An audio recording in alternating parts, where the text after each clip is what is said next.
Hey everyone, and welcome back to the Early Retirement Channel. My name is Ari, and I help people retire early. Today, we are here in Malibu, California, finding out what the wisest and richest people do to retire. When are you in a position where work is now optional? And we want to find out how they did it. Let's go find out.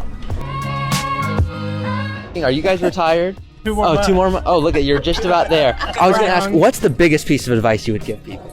Just start young and work hard. Was there a set amount that you saved every single month or anything? No, we spent everything we made. No, we didn't.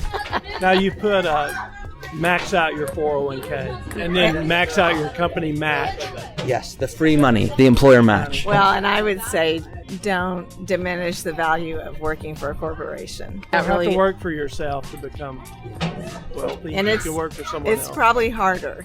It's harder to comply and work along with people and get along with your boss, and yes, but there's definitely some benefits. I sense the happiness with the 2 months upcoming until retirement. What are you most excited for? Freedom. Do what we want. Spending time with family. What's one thing you're most looking forward to that when you were working you couldn't do and now you're going to be able to do? Come to California, see our daughters in this beautiful weather. And exercise regularly. That's a big one, is take care of your health first. Are you both retiring at the same time?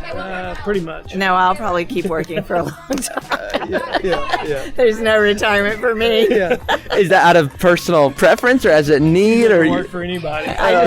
I work at home. Oh, that's a huge job. We have 5 kids and grandkids coming, and Congratulations, that's amazing. Where are you guys from? Tulsa, Oklahoma. How much do you guys have invested? When did you know you were in a position to retire? We could have retired a little while back, but I didn't want to. So I'm 60 years old, but we're good health, and so we thought let's retire now. I don't know. We didn't pick a number and say when we hit that, we'll do it. We just worked, and it all worked out fine. A common question people will submit, I'm the host of the Early Retirement Podcast. How much do I need to set aside for travel every year? Is it $5,000 a month? Is it $10,000? Is there an amount that you go almost tentatively in our head we're earmarking X number of dollars to travel every year? No. Not really. Just wherever we want to go. You get to a certain asset level where you can spend about $200,000 to $300,000 a year doing anything you want to do. Yeah. Okay, on everything. $200,000 or $300,000 a year covers everything. Yes. And your assets still grow.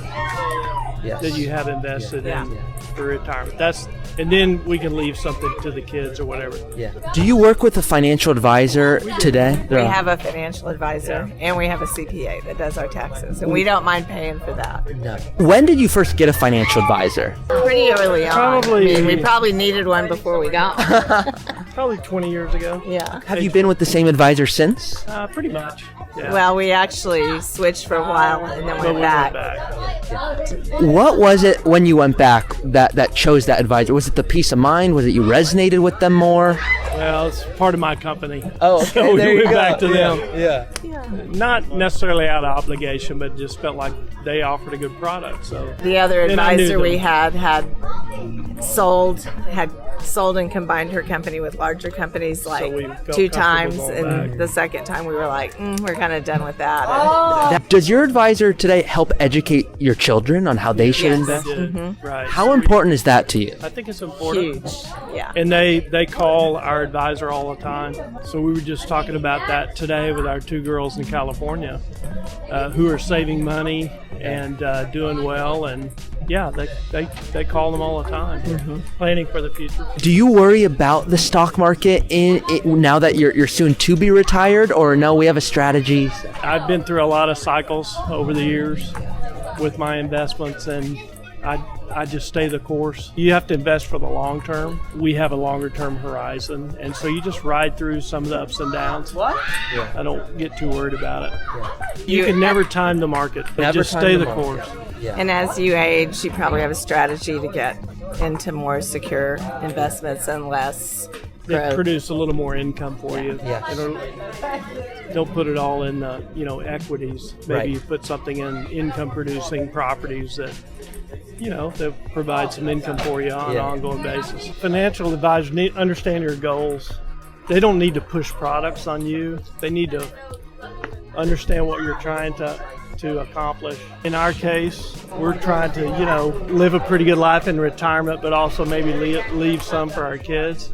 And so just don't get crazy out ahead of investment. Just listen to what you want, and then they follow what your goals are and try to accomplish that. That's the best thing. We've benefited from our advisor being part of a team, a larger team, and we've been able to piggyback on some programs they have for asset holders that are even bigger than us, and we get to share in some of those strategies. So being in a team is kind of helpful too. Don't always follow in the products the firm is pushing. Exactly. Just let them listen to what you want to accomplish and communicate with your advisor and determine what's best for your situation.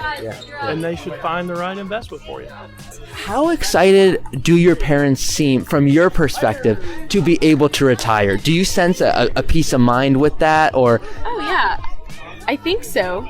Yeah, it's kind of new in your world, so I'm always like, are you gonna have a crisis? But I know he's almost retired, but it's it's something that's coming up, and I think what I keep saying is it's crazy that I'm starting my career and you're ending yours. It's kind of this interesting, yeah, kind of. But I think you're excited to. I'm excited. Yeah, they have a grandkid now. They get to be with her and that, and take care of her, and they get to go on their own adventures together. They get to come see me and my sister more, which is fun. Is most excited for family, it sounds like. Family, yeah. What would you put number 2? Exercise? We want to be Probably, healthy. yeah. We want to be healthy. We're pretty and we work intentional. out a couple of days a week together. We play tennis and golf. Have you ever heard of a donor-advised fund before? Yes.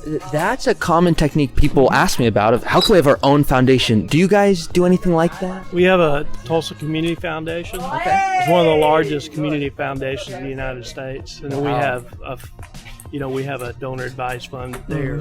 Then we put money in, then we can advise where we give money that's away. very convenient, because you can do a large sum one year and deduct it, and then give away. It makes it a lot easier to track the things that you've done for gifts and contributions. Where they'll say, can we take a big deduction with the donor advised fund, but then also move money so it's tax-free forever? Yeah. Right. Yeah.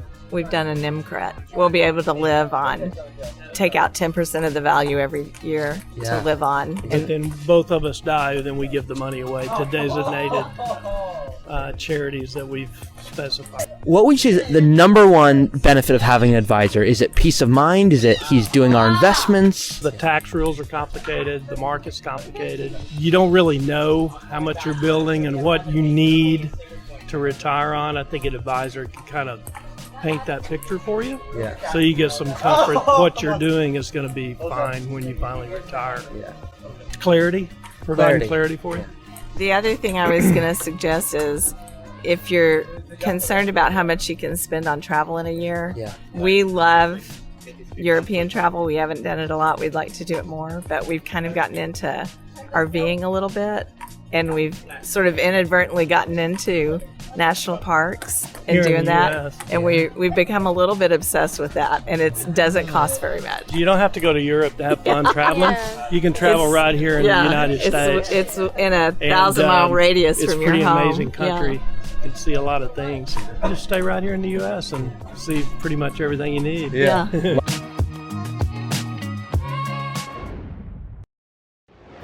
Thank you so much for watching today's video.